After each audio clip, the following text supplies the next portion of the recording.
Fear with Nair. আমরা কল্পনা সত্য ঘটনা বলে থাকি।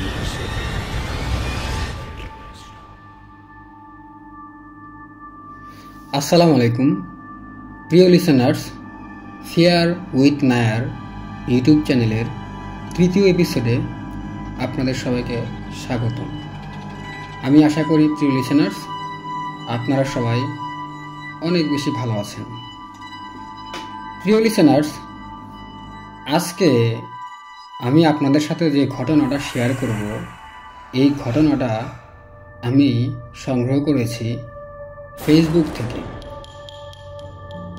প্রিয় লিসেনার্স, ফেসবুকে একটা গ্রুপে জুবায়ের নয়ন ভাই নামের কেউ একজন তার জীবনের সাথে ঘটে যাওয়া ছোট ছোট কিছু ঘটনা একত্রিত করে যখন পোস্ট করে, আমি এই জুবায়ের নয়ন ভাইকে যখন মেসেঞ্জারে নক করে তার এই ঘটনাগুলো ফিয়ার উইথ নায়ার চ্যানেলে প্রচার করার জন্য অনুমতি চাই, তখন এই জুবায়ের নয়ন ভাই তার নাম প্রকাশ করার শর্তে আমাকে তার এই ঘটনাগুলো প্রচার করার অনুমতি দেয়। আর তখন আমি তাকে এই ঘটনাগুলোর সত্যতা সম্পর্কে জিজ্ঞেস করি এবং সে আমাকে এই ঘটনাগুলোর সত্যতা নিশ্চিত করে। আর সেই সাথে এই জুবায়ের নয়ন ভাই এটাও জানায় যে সে এখন ঢাকার খিলগাঁও এলাকায় তার কর্মক্ষেত্রের কারণে থাকে।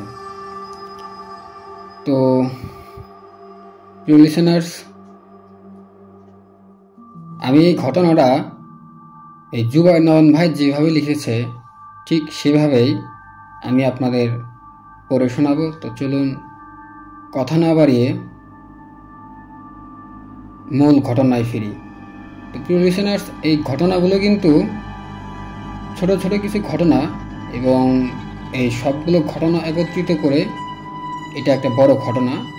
আশা করি আপনাদের সবার অনেক বেশি ভালো লাগবে। সাল 2011। আমি তখন ইন্টার বোর্ড ফাইনাল পরীক্ষা দিয়ে দিব্যি আড্ডা দিয়ে ঘুরে বেড়াচ্ছি। তো এর মধ্যে রাতে ঘুমানোর পর আমার বেশ কিছু অসুবিধা হয়, যেমন রাতে হুট করেই ঘুম ভেঙে যাওয়া। বৃষ্টির রাতেও হুটহাট আমি ঘেমে যেতাম। অস্বাভাবিকভাবে বৃষ্টির রাতে ঘেমে যাওয়া, এই বিষয়টা আমার কাছে কোনোভাবেই স্বাভাবিক মনে হচ্ছিল না। তো এরপরেও এই বিষয়গুলো আমি একদম স্বাভাবিকভাবেই নিতে থাকি। এর মধ্যে আবার নতুন সমস্যা দেখা দেয়। সেটা হলো আমি ঘুমের মধ্যে একা একা হাঁটাহাঁটি করা শুরু করি। এই জিনিসটা আমার সাথে অনেক বেশি হতে থাকে।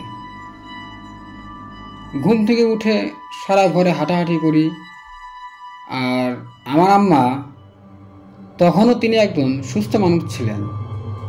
পরবর্তীতে আসলে এই আমাদের এই জুবায়ের নয়ন ভাইয়ের আম্মা কিন্তু আমরা জানবো যে সে অসুস্থ হয়ে পড়ে, প্রেশার তার অনেক বেশি হয়, এই কারণে তাকে অনেক বেশি ওষুধ নিতে হয়।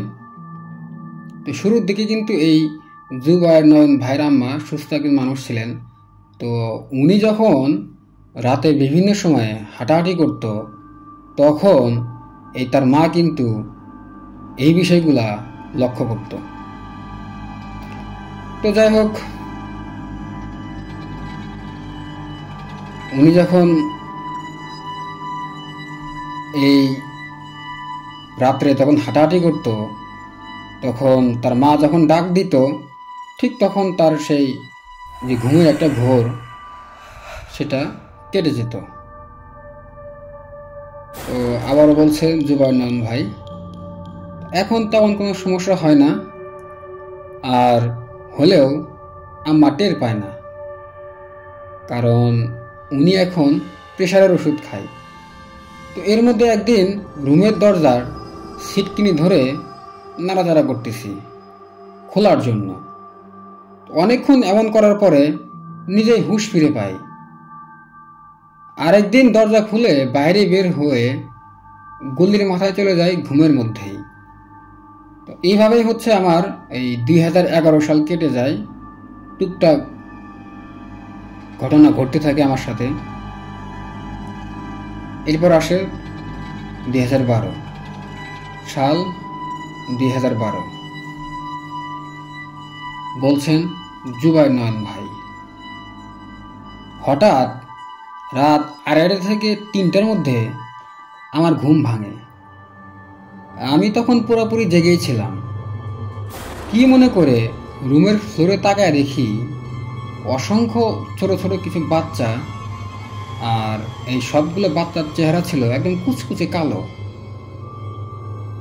তাদের শুধু চোখগুলো ছিল একদম ধবধবে সাদা,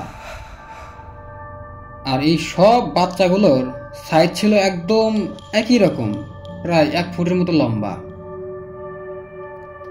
প্রচণ্ড ভয় পেয়ে আমি খাটের অন্য পাশ থেকে মশারি খুলে এক লাফে খাট থেকে নেমে আব্বা আমার রুমে গিয়ে প্রায় আধ ঘন্টা দাঁড়ায় থাকি। এরপর মনে হালকা সাহস নিয়ে রুমে এসে ঢুকে দূর থেকে হাত বাড়ায় যখন লাইট জ্বালাতে যাই, লাইট জ্বালানোর পরে দেখি রুমে কিচ্ছু নাই, একদম ফাঁকা। এটা দেখার পর পুরো শরীর আমার একদম ঘামে ভিজে যায়, শরীর পুরো গরম হয়ে ওঠে। তখন ঠান্ডা পানি খেয়েও আমার কোনো কাজ হয় না, মানে আমি একদম বুঝতে পারতেছিলাম না যে আমার সামনে কি হলো এবং কি হইতেছে আমার সাথে। সেদিন সারা রাত আমি জেগেছিলাম। আর এর মধ্যে তো এই স্লিপিং ওয়াক আমার সাথে হতেই থাকে, মানে আমি যখন ঘুমাতে যাই তখন রাতের কোনো না কোনো এক সময় আমি একা একা এই রুমের ভিতরে হাঁটতে থাকি। একদিন হঠাৎ ঘুম ভেঙেই দেখি আমার পায়ের সামনে ওয়াল ভেদ করে সামনে একটা রাস্তা, আর সেখান থেকে কে যেন আমাকে ডাকতেছে। আমি তখন পুরোপুরি ঘুমের ভিতরে ছিলাম না, মানে একটু তন্দ্রার ভিতরে ছিলাম। ওই রাস্তায় আমি, মানে আমার সামনে যে দেয়াল, এই দেয়াল ভেদ করে যে একটা রাস্তা, এই রাস্তায় যাওয়ার আমি খুব চেষ্টা করতেছি, কিন্তু কোনোভাবেই পারতেছি না।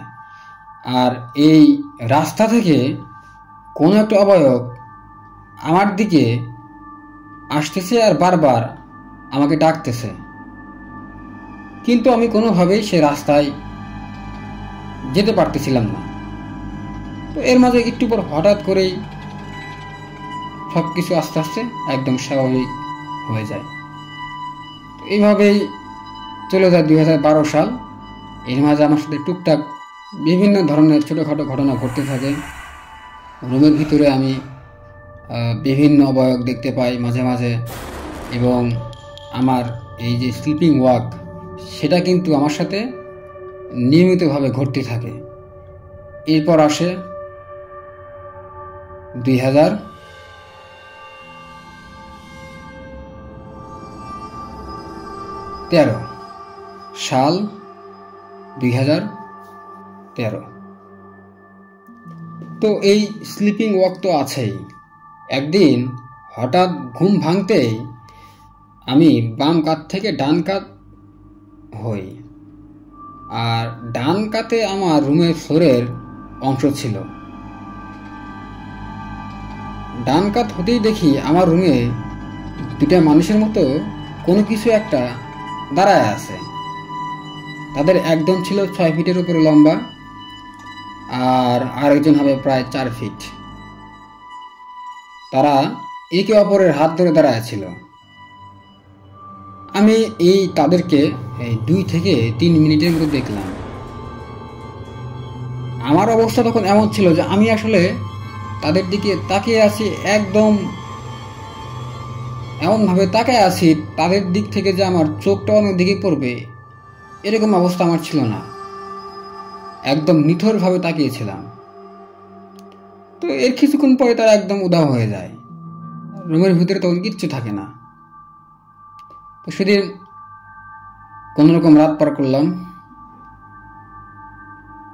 তো এই 2013 সালের এটাই ছিল হচ্ছে আমার সবচেয়ে ভয়াবহ ঘটনা। টুকটাক ঘটনা কোনো কিছু ঘটতেই থাকে।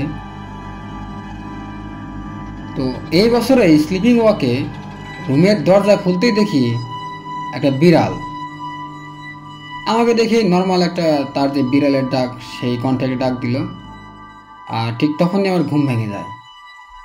তো এইভাবে বিভিন্ন ঘটনার সাথে সাথে চলে যায় 2013। তো আমি আসলে তখন এই বিষয়গুলা একটু অভ্যস্ত হয়ে গিয়েছিলাম, কারণ প্রায় একটা না কয়েকটা বছর আমার সাথে যখন এই ঘটনাগুলো ঘটতে থাকে তখন আমি এই ঘটনাগুলো একদম একটু আস্তে আস্তে স্বাভাবিকভাবেই নেওয়ার চেষ্টা করতেছিলাম। তো এরপর আসে 2014 সাল। 2014 বলছেন জুবায়ের নয়ন ভাই। ঈদের সময় এক ফ্রেন্ডের বাসা পুরোপুরি খালি ছিল। তো সে বলল তার সাথে থাকতে। আমিও 12টার দিকে তার বাসায় গেলাম। রাত 2টার দিকে তার ভাই গ্রামের বাড়ি থেকে ব্যাক করে। আমিও আর বাসায় আসি নাই।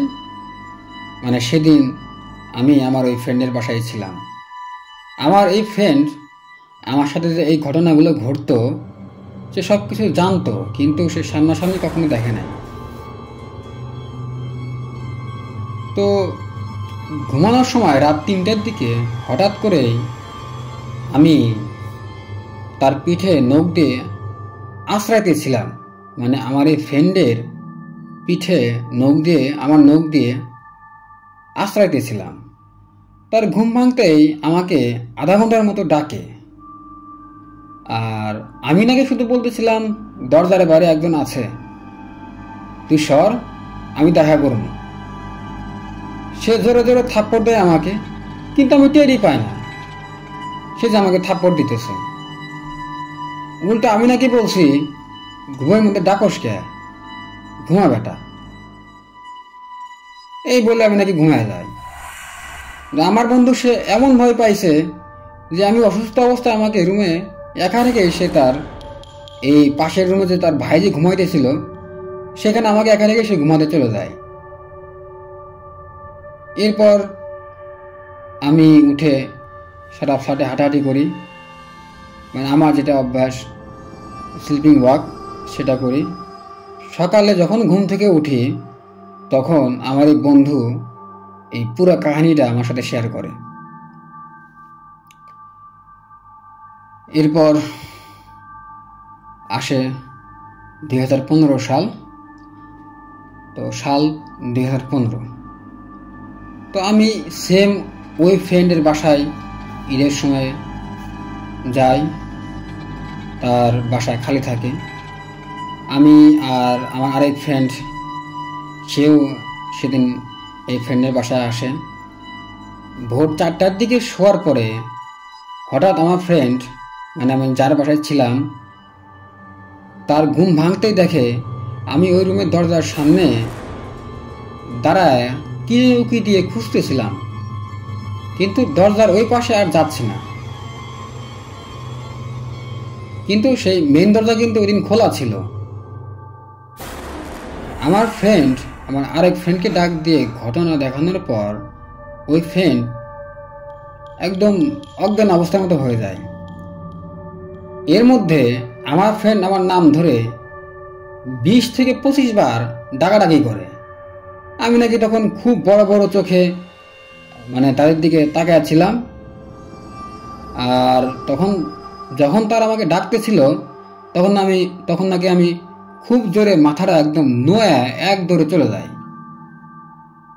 আর আমার চেহারা নাকি তখন খুব বিভৎস দেখাচ্ছিল। তারা দুজনেই, মানে আমার দুই ফ্রেন্ড, এক লাফ দিয়ে খাটের এক পাশ থেকে আর এক পাশে চলে আসে। এরপরে আমাকে আরও অনেক জোরে জোরে ডাকাডাকি করে। যখন আমার হুঁশ ফিরে আসে তখন তারা অনেক কষ্টে রুমে লাইট জ্বালায়। তখন আমার পুরো শরীর অনেক কাঁপতেছিল এবং আস্তে আস্তে আমি স্বাভাবিক হই। এরপর আসে 2016। 2016-তে আমি সহ আমার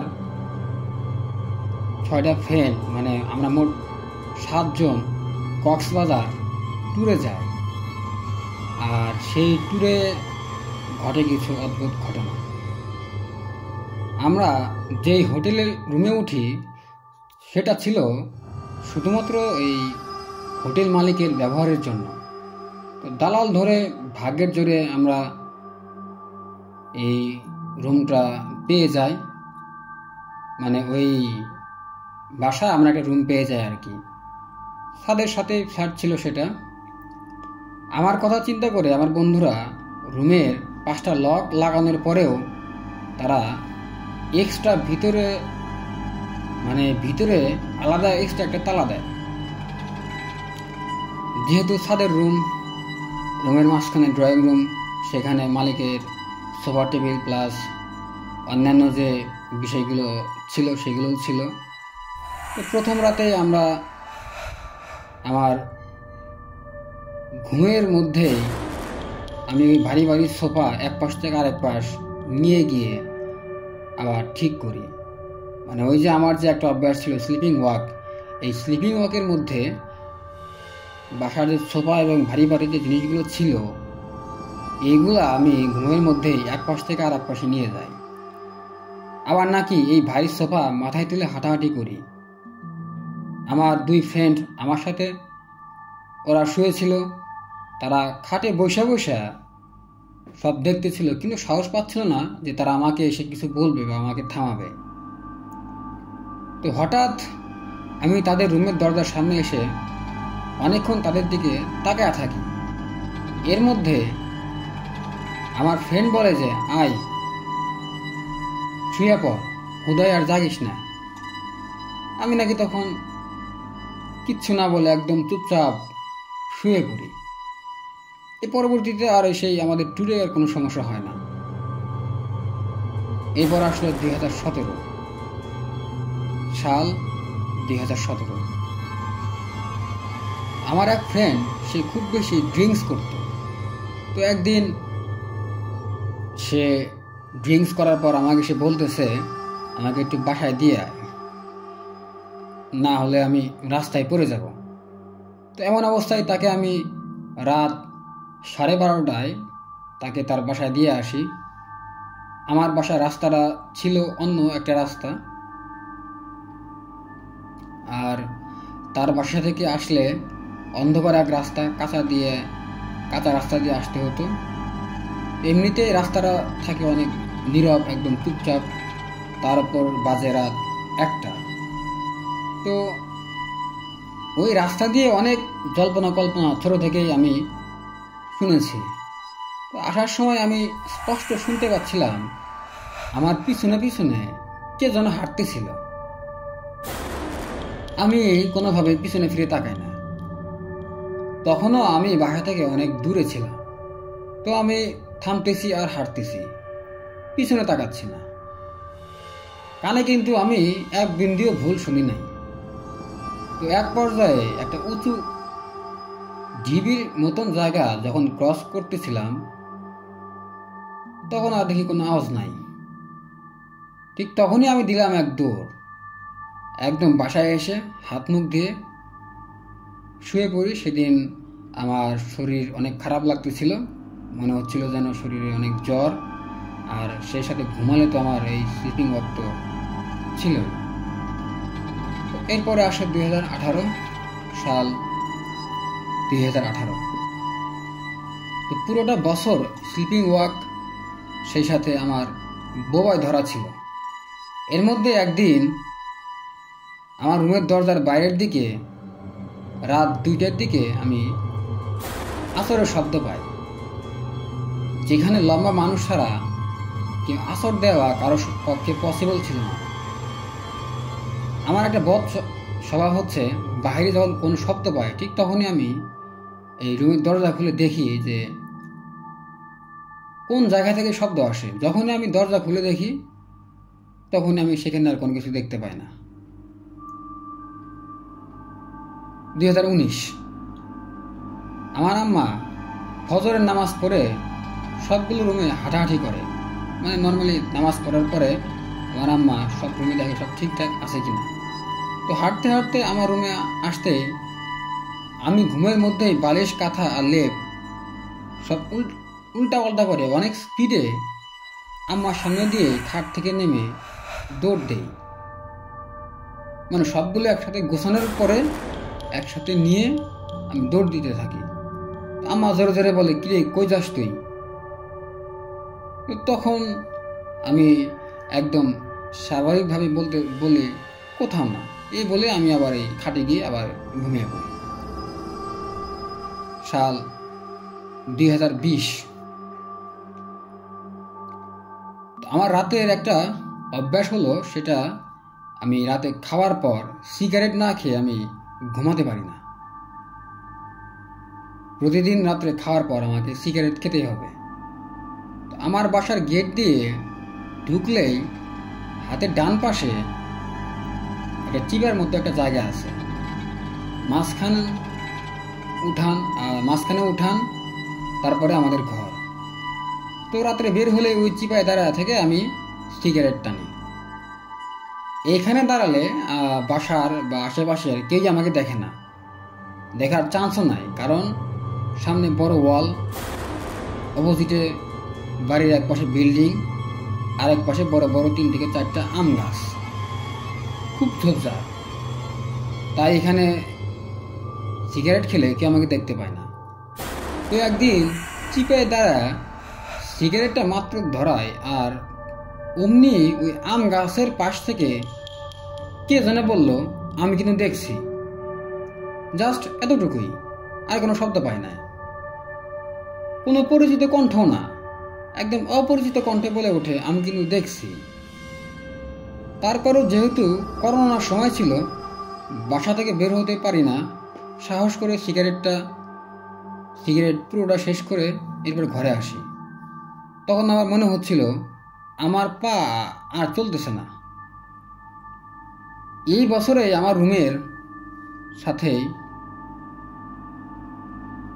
বড় একটা পেঁপে গাছ ছিল, ওইখানে দাঁড়াও সিগারেট আমি টানতাম, মাঝে মাঝে ওইখানে দাঁড়াও কিন্তু আমি সিগারেট খেতাম।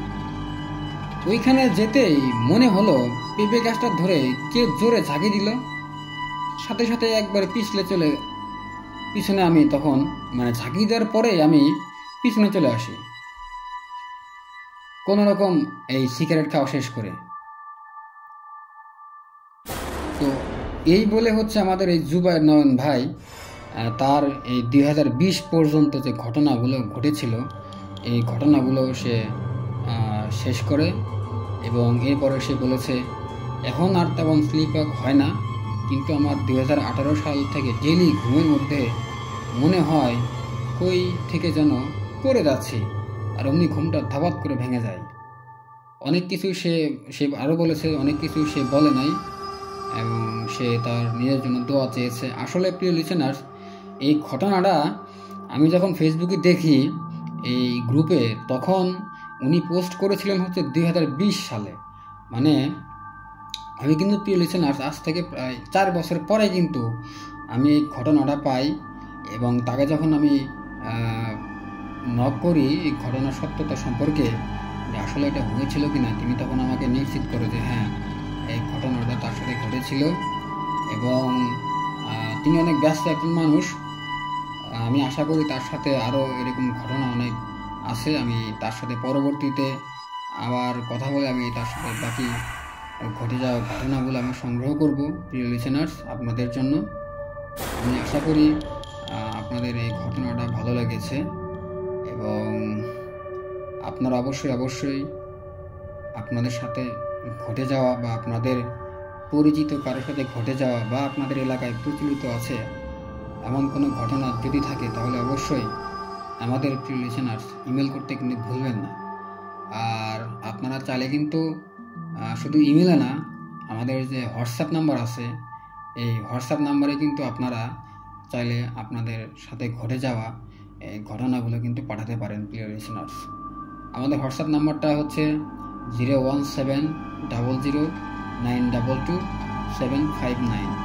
এছাড়াও কিন্তু যারা আমার সাথে আপনারা ফেসবুকে কানেক্টেড আছেন প্রিয় লিসেনার্স, আপনারা চাইলে কিন্তু আপনাদের ঘটে যাওয়া এই ঘটনাগুলো আমাকে মেসেঞ্জারে আপনারা অডিও ক্লিপে বা টেক্সটের মাধ্যমে আপনাদের যেরকম সুবিধা হয় আপনারা কিন্তু আমাকে পাঠিয়ে দিতে পারেন। আমি আপনাদের এই ঘটনাগুলো আমি এই শেয়ার উইথ মায়ের ইউটিউব চ্যানেলে প্রচার করে থাকব। ধন্যবাদ সবাইকে আজকের এপিসোডটা শোনার জন্য। আশা করি আপনারা এনজয় করেছেন। আর এখানে আমি আরেকটা কথা বলে রাখতে চাই প্রিয় লিসেনার, সেটা হচ্ছে এই করোনার ভিতরে কিন্তু আমরা খুব একটা প্রয়োজন ছাড়া কিন্তু বের হতে পারি নাই, কারণ তখন কিন্তু অবস্থাটা খুবই খারাপ ছিল। বিশেষ করে যারা বিড়ি সিগারেট খায় তাদের জন্য কিন্তু সময়টা একদম খুবই খারাপ গেছে, কারণ তারা কিন্তু কোনোভাবেই বাইরে বের হতে পারে নাই। এটা আমার একদম এই কী বলবো, একদম বাস্তব একটা অভিজ্ঞতা। আমার বাসার পাশে যখন করোনা রোগী শনাক্ত হয়েছিল তখন কিন্তু আমরা নিজেরাও কিন্তু বাইরে বের হতে পারি নাই। তখন এই যারা এই বিড়ি সিগারেট খেত তারা কিন্তু একটা বড় একটা বিপদে পড়ে গিয়েছিল লিসেনার্স, কারণ তাদের কিন্তু এটা লাগতোই। বিশেষ করে তারা যখন ভাত খেত, এই ভাত খাওয়ার পরে কিন্তু তাদের এই বিড়ি সিগারেট কিন্তু লাগতোই। তো প্রিয় লিসেনার্স, আপনারা যারা এই বিড়ি এবং সিগারেটের নেশায় আসক্ত রয়েছেন, আমি আশা করি আপনারা অবশ্যই জানেন যে এটা কিন্তু আপনাদের স্বাস্থ্যের জন্য একটা ক্ষতি, এবং আগামী ভবিষ্যতে কিন্তু এখন যদিও আপনাদের বয়স কম তাই আপনারা আসলে এখন বুঝতে পারতেছেন না, এবং যখন আপনাদের বয়স হয়ে যাবে প্রিয় লিসেনার্স তখন কিন্তু আপনারা অবশ্যই কোনো না কোনোভাবে এর যে খারাপ দিক আছে এর ভোগান্তি কিন্তু আপনারা ভুগবেন। তো আপনার সুস্বাস্থ্য এবং আপনার ছেলেমেয়ের সুস্বাস্থ্য, আপনার পরিবারের সুস্বাস্থ্যের কথা ভেবে কিন্তু আপনার এই বদ অভ্যাস কিন্তু আপনার অবশ্যই পরিত্যাগ করা উচিত। তো অনেক কথা বলে ফেললাম প্রিয় লিসেনার্স, এখন আমি আজকের এই ঘটনাটা এখানে শেষ করতে যাচ্ছি। সকলে ভালো থাকবেন, সুস্থ থাকবেন, নিজের খেয়াল রাখবেন। আসসালামু আলাইকুম, আল্লাহ হাফেজ।